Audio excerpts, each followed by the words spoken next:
Cavac, le podcast. Bienvenue dans la série de podcasts de la coopérative Cavac.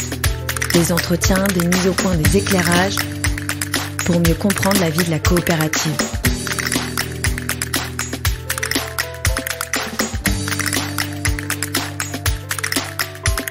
Pour les métiers de l'agriculture et de l'agroalimentaire, l'équation n'est pas simple. Défendre d'un côté la souveraineté alimentaire française et produire de l'autre dans un contexte de flambée des coûts de l'énergie. Depuis la guerre en Ukraine, les prix du gaz et de l'électricité ne cessent de galoper. Face à cette inflation des coûts de production, les risques sont nombreux. Effondrement de filières, rupture de production, par exemple. La Cavac se retrouve particulièrement exposée à cette crise sans précédent. Les activités de la coopérative, comme les silos, les sites de transformation agroalimentaire, sont très dépendantes des ressources énergétiques. Alors comment se préparer à cette nouvelle réalité ? Qui va absorber cette hausse des coûts ? Quels sont les leviers envisagés ? Autant de questions auxquelles Jacques Bourget, directeur général de la Cavac, va tenter de répondre. Bonjour Jacques. Bonjour Amélie. Pour commencer cet entretien, pourriez-vous nous détailler les besoins énergétiques de la Cavac ? Oui, alors effectivement, nous avons des installations qui peuvent être gourmandes en énergie, à la fois en électricité et en gaz. Si je raisonne sur une année comme 2021, année un peu de référence, on va dire, avant l'envolée des prix, un groupe comme Cavac, c'était environ 5 millions d'euros d'électricité sur l'année et 3,5 millions de gaz. Donc, globalement, 8,5 millions de dépenses électricité plus gaz au total. Alors, vous allez me dire, ce n'est que 0,8% du chiffre d'affaires du groupe, mais 8,5 millions d'euros, c'est quand même beaucoup. Et c'est globalement l'équivalent en moyenne de ce que Cavac dégage chaque année en résultat. Donc quand même un impact extrêmement important. Dites-nous, quelles sont les activités les plus dépendantes en énergie au sein du groupe ? Il y a deux activités particulièrement énergivores. L'activité la plus énergivore, c'est celle de la fabrication d'aliments pour les animaux, en farine et en granulés. Et puis, même si c'est plus saisonnier et plus variable d'une année sur l'autre, en fonction des quantités récoltées, la deuxième activité énergivore, c'est le séchage des céréales, notamment le maïs et le tournesol à l'automne. Vient ensuite, toujours s'agissant des céréales, le fonctionnement des silos de céréales avec toutes les opérations de manutention, de ventilation associées à ces activités. Ensuite, on va trouver les unités agroalimentaires. Vous savez que le groupe dispose de quelques entreprises agroalimentaires en périphérie de la coopérative, donc des activités agroalimentaires ou agro-industrielles. Nous produisons par exemple sur Atlantique Alimentaire à La Rochelle des produits surgelés, des tartes, des crêpes, des légumes précuits mais surgelés. Or, le processus de surgélation est par nature quelque chose d'énergivore.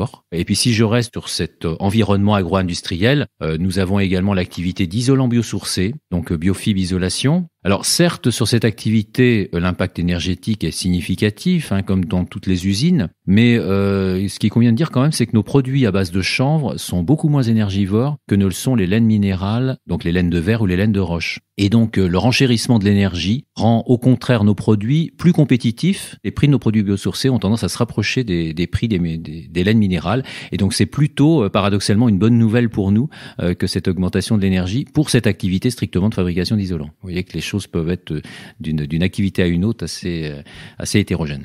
À l'heure où on se parle, quelles sont les conséquences directes de l'inflation des coûts de production pour la coopérative ? Alors l'impact financier de la hausse de prix est quand même énorme. Évidemment, depuis quelques mois, la question que se sont posées toutes les entreprises, c'était à quel moment on pouvait fixer le prix. Et effectivement, on sera beaucoup plus intelligent après qu'avant, parce qu'effectivement, seul l'avenir nous dira si on a eu raison. Mais en tout cas, donc on a fixé à un moment donné des prix, et le défi majeur maintenant, c'est de parvenir à répercuter ces hausses de prix. En gaz, l'enveloppe de 3,5 millions par an, que je vous citais tout à l'heure, est peut-être multipliée par 2,5 fois sur la base des coûts vraisemblables de 2023. Donc c'est un impact énorme. Et en électricité, d'une enveloppe de 5 millions d'euros, ce que je vous ai également cité tout à l'heure, on va passer à guère moins de 15 millions d'euros en année pleine. Donc là aussi, c'est une augmentation de l'ordre de 2,5 fois sur la base des tarifs actuels. Donc c'est effectivement quelque chose d'assez considérable. Et puis, s'agissant des agriculteurs, qui restent quand même nos principaux clients, ce dont je parle en termes de hausse de l'énergie, ce sont les conséquences directes, mais il y a aussi toutes les conséquences indirectes, notamment sur tous les produits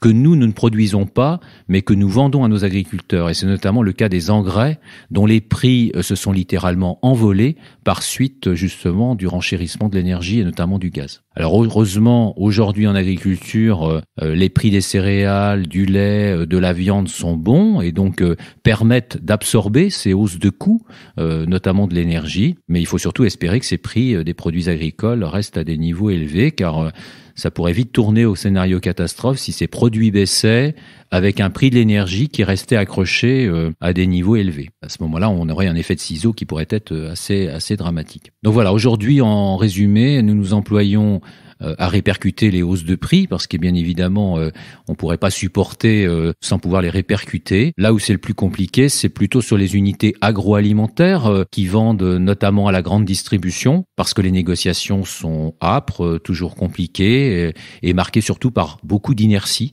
dans la répercussion des hausses. Par conséquent, est-ce que vous envisagez de produire en mode dégradé sur certains sites ?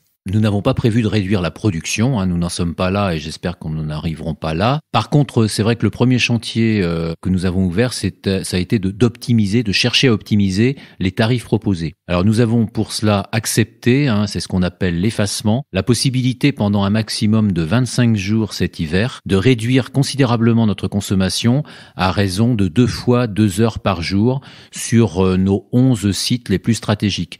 Lorsque Enedis nous le demandera, parce qu'effectivement ce n'est pas une certitude qu'Enedis nous le demande, ça dépendra bien évidemment des besoins en énergie à l'échelle française et à l'échelle de notre région. Alors c'est une façon d'accéder à un tarif meilleur, c'est aussi une façon de jouer le jeu de la solidarité nationale. Donc certains jours, en effet, au cœur de l'hiver, quand il fera très froid sans doute, nous produirons moins, mais davantage sur les jours suivants ou sur des plages horaires plus creuses. Pour faire face à cette crise, quel plan d'action prévoyez-vous de déployer au sein de la coopérative ?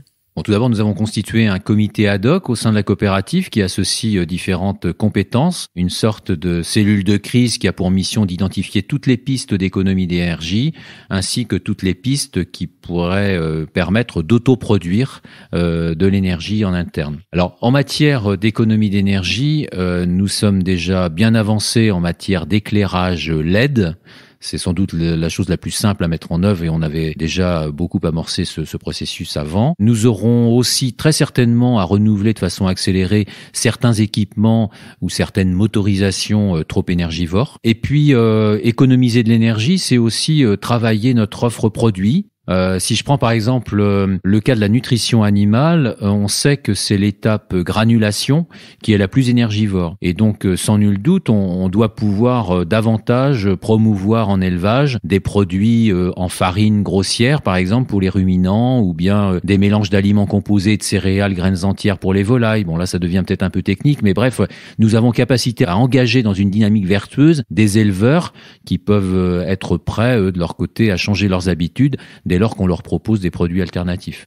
Racontez-nous quel est l'état d'esprit des équipes devant cette nouvelle réalité. Vous savez, tout le monde, qu'on soit chez soi d'ailleurs ou au travail, est bien conscient aujourd'hui qu'il faut bouger les lignes, adapter nos comportements. Alors, c'est pas si simple, mais l'idée que les petits ruisseaux font les grandes rivières, c'est un message qu'on véhicule, mais c'est aussi une démarche qui fait son bonhomme de chemin. Tout le monde est bien conscient qu'il faut faire bouger les lignes. Une crise aussi violente que celle-là, elle a au moins le mérite de faire accélérer les initiatives, notamment en matière d'économie d'énergie. Cette crise, elle nous oblige à nous interroger sur notre dépendance aux énergies fossiles. J'ai envie de vous demander où vous en êtes à la CAVAC. Est-ce que vous envisagez d'investir dans des énergies alternatives comme le photovoltaïque, par exemple ? Alors effectivement, économiser l'énergie, c'est une chose. Chercher à en produire et notamment à produire du renouvelable, c'en est encore une autre. Nous avons jusque-là assez peu investi dans le photovoltaïque directement, même si nous avons souvent loué des toitures de nos installations à des opérateurs du photovoltaïque. Donc on a quand même beaucoup de sites qui sont dotés de photovoltaïque. Aujourd'hui, en mode autoconsommation, il y a certainement des installations qui peuvent laisser apparaître un retour sur investissement acceptable, voire même bon, et qui peut permettre de réduire un peu notre dépendance aux énergies fossiles. Donc effectivement, le photovoltaïque, il y a tout un travail d'investigation en cours, et il est fort probable que nous investissions dans le photovoltaïque dans les mois qui viennent. Nous remettons également au-dessus de la pile un dossier de chaudière biomasse. adossé à notre principale usine de fabrication d'aliments du bétail. Nous avions déjà conduit une telle étude il y a 6 ou 7 ans, mais nous ne l'avions pas concrétisée parce que le prix du gaz à l'époque ne laissait pas apparaître une rentabilité évidente. Et donc, c'est pourtant un schéma d'économie circulaire qui fait indéniablement du sens et qui aujourd'hui, je dirais, peut calculer économiquement, ce qui n'était pas forcément le cas il y a 6-7 ans. Justement, quelles sont les échéances de ces chantiers ? Il est clair qu'une fois les études préalables et de faisabilité technique et économique conduites, l'objectif c'est d'aller le plus vite possible. Dès lors que ce sont des installations qui font apparaître un retour sur investissement important, dans la limite évidemment des autorisations préalables qui sont parfois un peu longues en France.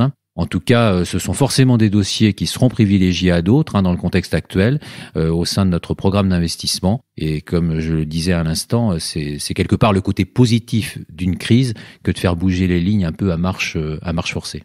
Merci Jacques, nous arrivons à la fin de cet entretien. Merci Amélie. Je vous rappelle que vous pouvez réécouter et partager cet épisode, accessible sur le site de la CAVAC, mais aussi sur toutes les plateformes de streaming audio. CAVAC, le podcast.